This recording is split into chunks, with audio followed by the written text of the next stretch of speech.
Par quel canal ce client m'a-t-il découvert pour la première fois? Cette question, vous finissez forcément par vous la poser lorsque vous commencez à investir des budgets marketing conséquents et que vous décidez de multiplier les points de contact pour accélérer votre croissance en ligne. C'est une situation que nous rencontrons chez tous les e-commerçants qui atteignent un certain volume. Vous activez simultanément Google et Meta tout en travaillant votre organique via le SEO, l'emailing ou même l'influence. Dès lors que vous utilisez au moins 2 leviers marketing en parallèle, ce qui est indispensable généralement pour scaler, la question de savoir qui rapporte quoi devient rapidement un véritable casse-tête.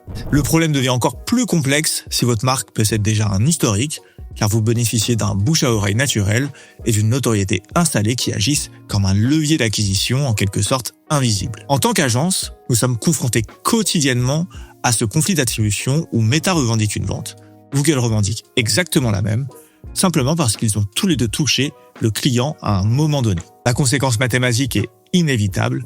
Si vous additionnez les ventes remontées par chaque plateforme à la fin du mois, vous obtenez un total supérieur au nombre réel de commandes attribuables à ces investissements publicitaires. C'est à ce moment que vous réalisez que votre data est faussée, ce qui impacte directement la qualité de vos conclusions et vous empêche de prendre les bonnes décisions pour votre business. Car si vous êtes incapable de répondre clairement à la question « lequel de ces leviers m'a apporté cette vente ?», il devient alors impossible d'allouer ensuite vos budgets aux endroits les plus rentables pour votre croissance. Dans cette vidéo, je vais vous présenter une méthode pour sortir du flou des Ads Managers et mieux attribuer vos ventes, le CAC déclaratif, un indicateur que vous pouvez obtenir très simplement grâce à un questionnaire post-achat. Mais avant de vous en dire plus à ce sujet, nous allons d'abord continuer d'approfondir le problème de l'attribution plateforme pour que vous compreniez pourquoi les Ads Managers ne vous racontent qu'une partie de l'histoire et vous induisent en erreur. Je vous expliquerai ensuite pourquoi le questionnaire post-achat est aujourd'hui l'une des solutions à ces problèmes d'attribution. Et surtout, comment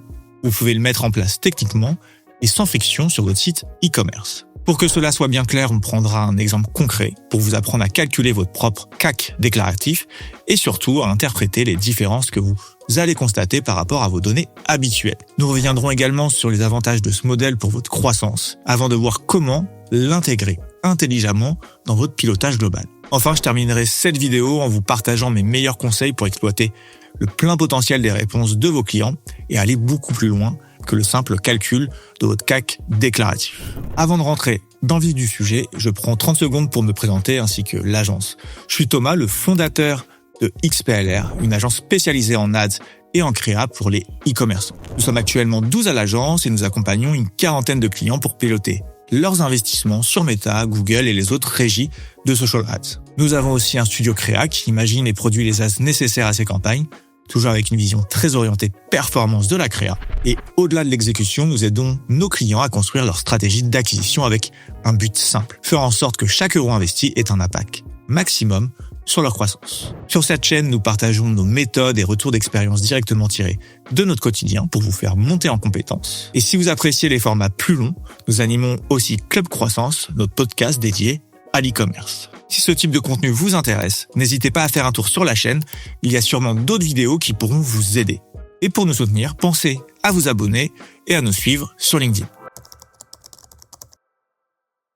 Si vous pilotez aujourd'hui vos investissements en ne regardant que la donnée intra-plateforme sur Meta Ads, Google Ads ou encore sur GA4, sachez que vos conclusions seront biaisées dès le départ. La raison est simple, ces deux géants ne parlent pas la même langue et travaillent avec des modèles d'attribution différents. D'un côté, Meta fonctionne avec un modèle basé sur du 7 jours post-clic et du 1 jour post-view. De l'autre, l'attribution Google se base souvent sur une fenêtre de 30 jours après le clic ou sur un modèle data-driven qui a naturellement tendance à favoriser ses propres points de contact. En regardant l'un et l'autre avec le même regard, c'est un peu comme si vous essayiez de juger un match de foot en appliquant les règles du rugby.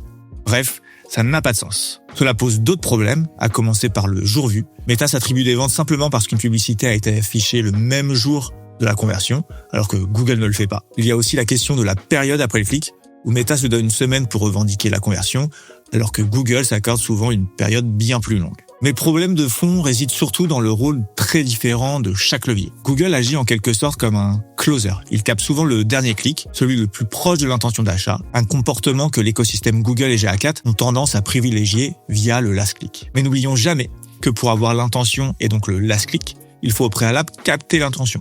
Autrement dit, pour remplir le bas de votre funnel, vous devez constamment travailler le haut du funnel. Il est bien évidemment important de se demander quel levier vous a apporté le dernier clic avant la conversion, mais il est encore plus important de comprendre lequel a permis de générer ce premier clic ou ce premier contact sur lequel le last click n'aurait jamais pu intervenir. Le problème numéro 1 de l'attribution plateforme, c'est qu'elle privilégie davantage les décisions pour comprendre le bas de votre tunnel, tout simplement car cela est naturellement plus facile à analyser avec le tracking en place. Mais lorsque vous investissez sur plusieurs plateformes et que vous accélérez vos investissements, c'est que vous cherchez à faire de la croissance. Et pour faire cette croissance, vous avez besoin de travailler le haut de votre funnel. Si vous n'adaptez pas votre lecture des résultats à cette réalité, alors vous n'aurez pas les bons réflexes ni les bonnes conclusions. À ça s'ajoutent les autres problèmes techniques de tracking, liés notamment aux cookies, à l'iOS 14 ou aux adblockers. Aussi, si vous mettez beaucoup d'énergie pour communiquer, certains canaux ne généreront pas de clics et seront donc difficiles à attribuer, comme les podcasts, YouTube ou TikTok, ou encore le fait de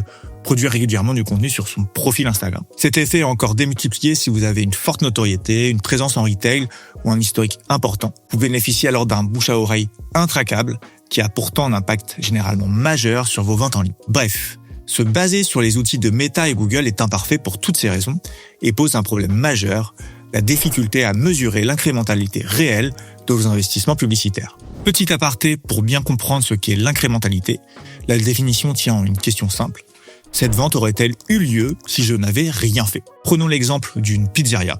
Si un client s'apprête à entrer chez vous et que vous lui donnez un flyer sur le pas de la porte, la vente sera peut-être attribuée au flyer, mais dans la réalité, elle est 0% incrémentale, car il allait acheter de toute façon. En revanche, si un passant marche dans la rue sans intention de venir déjeuner chez vous, que vous lui donnez un flyer et qu'il s'arrête pour acheter une pizza, alors cette vente est 100% incrémentale. Le problème en ads, c'est que Google et Meta adorent jouer ce rôle de distributeur de flyers devant la porte, notamment via le retargeting ou l'achat de mots-clés de marque sur Google. Résultat, vous affichez un ROAS magnifique sur les plateformes et votre chiffre d'affaires global ne bouge pas, car vous payez pour des personnes qui sont déjà convaincues. Quand vous investissez en ads, c'est pour faire de l'incrémental et donc maximiser le nombre de contacts pertinents pour faire de la vraie acquisition.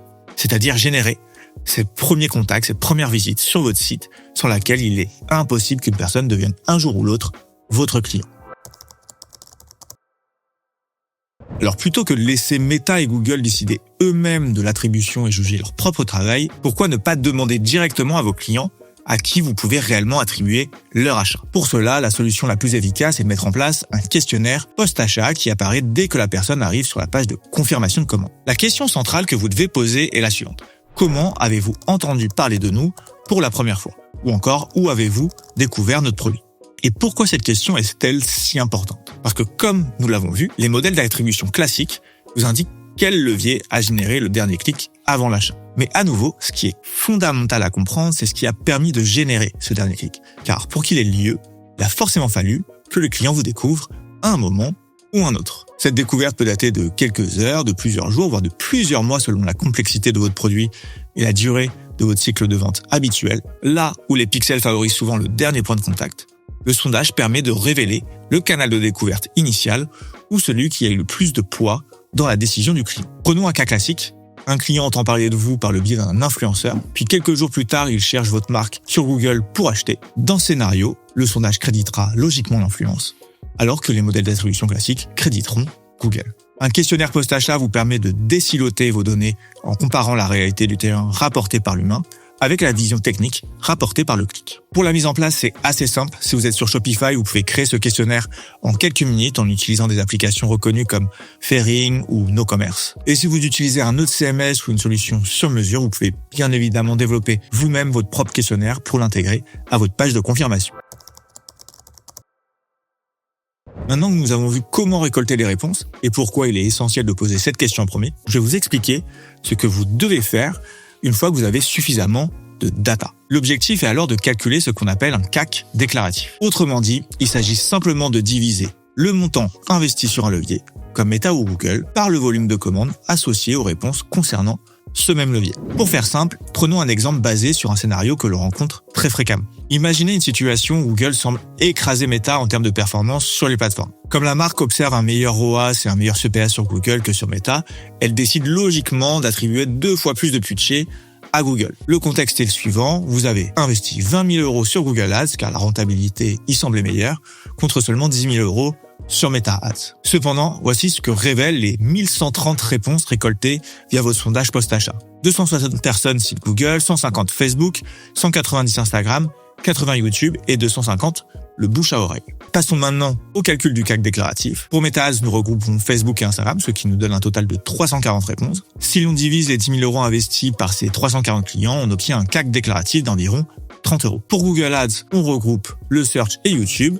Nous avons également 340 réponses. En divisant les 20 000 € investis par ces 340 clients, le CAC déclaratif grimpe ici à environ 60 €. Ce calcul permet d'avoir une lecture radicalement différente de celle affichée par les leviers eux-mêmes. Il permet de distinguer le levier qui a donné l'intention et provoqué le premier clic de celui qui a simplement récupéré le dernier clic. Alors comment on interprète ensuite ces résultats ? On constate dans cet exemple que Meta est massivement sous-évalué dans un modèle d'attribution au dernier clic, alors qu'il joue pleinement son rôle de levier de découverte. La conclusion est évidente. Si cette marque a besoin d'accélérer son acquisition, elle doit accélérer la découverte de ses produits. Elle devrait donc investir davantage sur Meta que sur Google, contrairement à ce que son ROAS plateforme lui indiquait. À terme, en investissant davantage sur Meta, votre travail sera de continuer à suivre ce CAC déclaratif et sa progression. S'il reste stable, voire diminue, c'est un excellent signal. Vous pouvez continuer à augmenter les budgets. Si à l'inverse, le CAC augmente fortement, c'est que vous avez atteint un premier plafond de verre. Il faudra alors trouver des solutions en travaillant de nouvelles publicités, de nouveaux personas, de nouveaux bassins d'audience ou en testant de nouveaux leviers pour rééquilibrer la balance. L'avantage majeur du CAC déclaratif, c'est qu'il permet enfin de réhabiliter le travail de l'ombre effectué par le haut du funnel. Dans l'exemple qu'on vient de voir, on comprend que Meta fait le travail difficile de découverte. Il travaille donc le haut du funnel. Alors que Google intervient souvent pour récupérer la mise à la fin du parcours. Une vision intra-plateforme seule peut vous mettre en danger. Si vous coupez les budgets sur Meta sous prétexte d'un mauvais ROAS plateforme, vous finirez inévitablement par assécher votre volume de recherche sur Google et votre croissance au mieux stagnera ou au pire, s'effondrera. L'action à prendre est donc souvent de réallouer du budget ou vos efforts marketing vers les canaux de découverte comme Meta, TikTok, YouTube, tant que votre CAC déclaratif reste stable, et ce même si le ROAS affiché sur la plateforme n'est pas le meilleur. Je reviens très rapidement sur la notion centrale d'incrémentalité expliquée juste avant. Vos budgets ads doivent servir avant tout à l'acquisition de nouveaux clients, car c'est la condition indispensable pour vous permettre de faire de la croissance. Vos leviers payants doivent éviter au maximum de cibler des internautes qui auraient acheté d'une manière ou d'une autre. Sinon, vous perdez de la marge inutilement et dans le contexte économique actuel, vous ne pouvez sûrement pas vous le permettre. Mais comme tous les autres modèles d'attribution, celui-ci n'est pas parfait. Il faut être conscient que le déclaratif n'est pas magique et qu'il a ses limites. Déjà, la mémoire humaine est par nature faillible. Aussi, il est évident que tous les internautes qui passeront commande sur votre site ne répondront pas à votre questionnaire, ce qui rend par définition cette analyse incomplète. C'est pourquoi je vous recommande de travailler avec un modèle triangulaire en contrebalançant 3 modèles d'analyse de la conversion, car la vérité se trouve rarement dans un seul chiffre, mais au croisement de ces différentes sources. La première source, c'est la data plateforme, issue de vos ads managers. Elle reste indispensable pour l'optimisation quotidienne de vos publicités, notamment pour suivre le CTR, le CPM, les CPC et également le ROAS intra-plateforme. La deuxième est la data déclarative post-achat, celle qu'on vient de voir. Elle est donc utile pour comprendre la découverte de votre marque et l'attribution sous le prisme du regard client. La troisième est la data globale, financière et comptable. C'est ici que vous surveillez votre CAC réel, c'est-à-dire votre budget marketing divisé par le volume de première commande. C'est aussi ici que vous allez suivre votre efficacité marketing globale via le COS ou le MRR et surtout la performance liée uniquement aux nouvelles commandes avec le NCOS et le NMER. Au-delà des chiffres, vous devez absolument vous adapter à votre parcours d'achat. S'il est long ou court, cela a évidemment de l'importance sur l'interprétation des délais de conversion. Votre attribution et l'interprétation de votre CAC doivent toujours être cohérentes et faire sens avec la réalité de votre parcours d'achat. Et vous devez bien évidemment aussi vous adapter à la typologie de votre marché. Certains secteurs sont intentionnistes, alors que d'autres fonctionnent au coup de cœur ou nécessitent d'éduquer une audience. Si vous vendez un produit spécifique qui répond à un besoin précis, comme du matériel de bricolage, des pièces auto, ou des produits où la comparaison de prix est clé comme des poussettes, Google reste logiquement le canal à privilégier car le client exprime un besoin immédiat. À l'inverse, si votre produit fonctionne à l'achat coup de cœur, comme dans la mode, la beauté, la décoration, ou nécessite d'éduquer le marché, on peut prendre comme exemple Maju qui est récemment passé dans le podcast et qui propose un bol connecté pour équilibrer son alimentation, alors Meta et les social ads seront souvent les leviers à exploiter en premier lieu. Le questionnaire post-achat ne se limite pas au simple calcul d'un CAC déclaratif, car il vous offre l'opportunité unique de poser d'autres questions pour en apprendre davantage sur vos clients. Ce que vos clients vous disent directement constitue une ressource bien plus précieuse et actionnable que la data froide récoltée sur les Ads Manager ou GA4. Vous pouvez par exemple leur demander depuis combien de temps ils connaissent votre marque, ce qui est une excellente manière de mieux cerner la durée réelle de votre cycle d'achat et la maturité de votre audience. Une autre question très pertinente serait: avez-vous hésité avec une autre marque? Si oui, laquelle? Ce qui vous permettra d'identifier enfin qui sont réellement vos concurrents dans l'esprit de vos consommateurs. Demandez-leur également qu'est-ce qui vous a fait choisir notre marque plutôt qu'une autre, afin de mettre en lumière vos véritables forces et les arguments marketing qui font vraiment la différence au moment de la décision. Enfin, n'hésitez pas à poser la question: avez-vous rencontré des problèmes lors de votre achat? Car c'est souvent le moyen le plus direct pour identifier les frictions techniques sur votre site et guider vos futures optimisations CRO. Voilà, j'espère que cette vidéo vous a ouvert les yeux sur la réalité de vos Ads Managers et que vous avez maintenant les clés pour ne plus piloter votre croissance à l'aveugle. Si ce contenu vous a aidé ou apporté de la valeur, le meilleur moyen de nous soutenir est de vous abonner à la chaîne et de nous suivre sur LinkedIn. Tous les liens sont juste en dessous dans la description. Maintenant, si vous avez un doute sur la performance réelle de vos campagnes, ou si vous vous demandez si votre budget sert vraiment à faire de l'acquisition incrémentale, ou s'il tourne simplement rond, ne restez pas avec cette incertitude. Chez XPLR, on peut vous aider à y voir plus clair. Si vous voulez qu'on réalise un audit de vos comptes pour vérifier si vos investissements sont sains et comment on peut aller chercher plus de volume de nouveaux clients, prenez rendez-vous. On propose des audits qui sont entièrement gratuits et qui ne vous engagent absolument à rien. Vous pouvez réserver votre créneau directement par email ou via notre site. Tous les liens sont à nouveau en description de la vidéo. Merci d'avoir regardé jusqu'au bout et à très vite pour la prochaine vidéo.